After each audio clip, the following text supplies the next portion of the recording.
Today, we're diving into the incredible story of one of the most beloved figures in the Bible, King David. Now, before we get started, don't forget to like, share, and subscribe to stay updated with more amazing biblical content.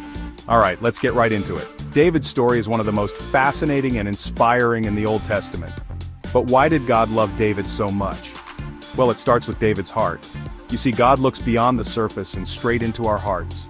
And David's heart was something special. David was known as a man after God's own heart. Even as a young shepherd boy, he showed immense faith and trust in God. Remember the famous story of David and Goliath? While everyone else was terrified of the giant, David stepped up, not because he had the best weapons or the strongest army, but because he had an unshakable faith in God. That kind of trust is something God treasures deeply. But David wasn't perfect. He made some pretty serious mistakes: adultery with Bathsheba, arranging the death of her husband Uriah, and other sins. So, why would God still love him?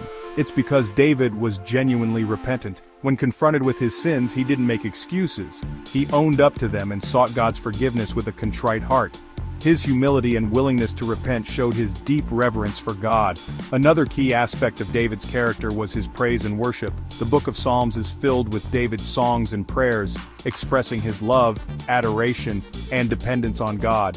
Through good times and bad, David never stopped praising God. This consistent devotion and gratitude made his relationship with God incredibly strong.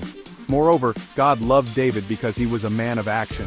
He wasn't just a passive believer, he actively sought to do God's will.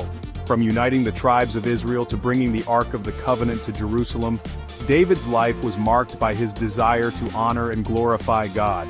In essence, David's story teaches us that being loved by God isn't about being perfect. It's about having a heart that seeks Him, trusts Him, repents when we fall short, and continually praises and serves Him. So, if you ever feel unworthy of God's love, remember David. Remember that God looks at the heart. And just like David, you too can be a person after God's own heart. Thanks for watching. Don't forget to like, share, and subscribe for more inspiring biblical stories. See you next time.